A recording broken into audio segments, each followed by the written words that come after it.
Последната стъпка на метачетенето, след като сме използвали техника за памет, история или техника за памет, саморазширяваща се матрица за супер памет, е така нареченото динамично четене. То прилича много на каране на кану. Защо? Защото дълбоките води, там където кануто се движи бавно и спокойно, символизират областите в текста, които ние виждаме за първи път, не сме забелязвали през предишните си прочити. Или пък области, които са комплексни, сложни, не ги разбираме, директно са свързани с нашата цел за четене. Там започваме да четем по-бавно и по-спокойно, с нормално темпо.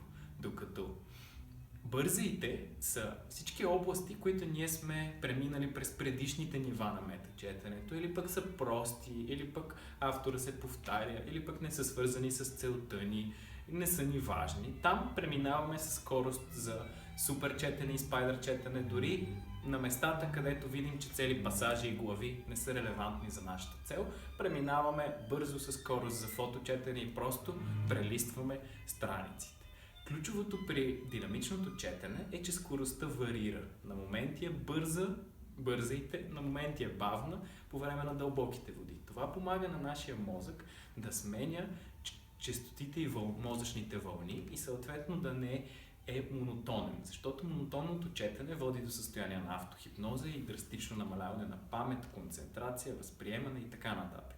Докато променянето на скоростта на четене, вариращата скорост на четене според целта и според сложността на информацията, прави така, че мозъкът да се разбужда от високата скорост на четенето, отново да влиза в по-дълбоко релаксивно състояние. Но ако прекалим с дълбоките води, влизаме в състояние на автохипноза и нещата се намаляват като разбиране и като възприемане.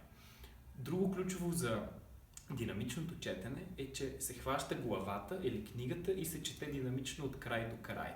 Докато ако го сравним с Супермен и Спайдърмен, там няма изискване дали се чете от край до край или откъде се започва. При Супермен и Спайдърмен целта е да се открият отговорите на въпросите.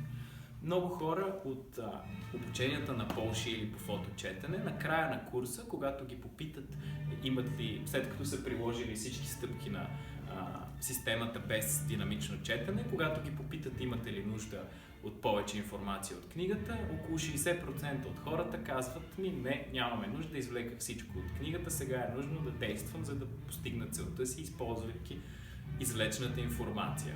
Около 40% от хората обаче казват, че имат нужда от още информация. Втория въпрос е, знаете ли точно какво не знаете или не? Хората, които знаят какво точно не знаят, просто използват техниките на супер четене и спайдър четене и тяхната лазероподобна прецизност, за да извлекат нужната им информация. Другата част от хората обаче казват, не знам, просто искам още. Този знак за незнаене и искане на още, но незнаене какво точно искаме да знаем, е сигнал да преминете към динамично четене с варираща скорост, докато не извлечете всичко необходимо. Динамичното четене е прекрасно за четене на художествена литература, когато искаме повече да се потопим в емоциите и чувствата, които описва автора, а не толкова да анализираме и разбираме нещата. Много е добро и за учене, за изпити, когато сме минали през всички етапи, подготвили сме мозъка добре за информацията и накрая искаме да циментираме и да знаем нещата до запетайката, така както са необходими в правото, в медицината и така нататък.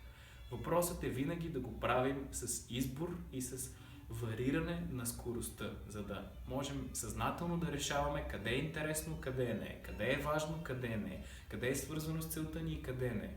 Защото така вие създавате невронни връзки. Дори и аз, осъзнавайки, че даден пасаж не е свързан с моята цел, тогава също създавам връзка, защото аз маркирам информацията като нерелевантна за моята цел.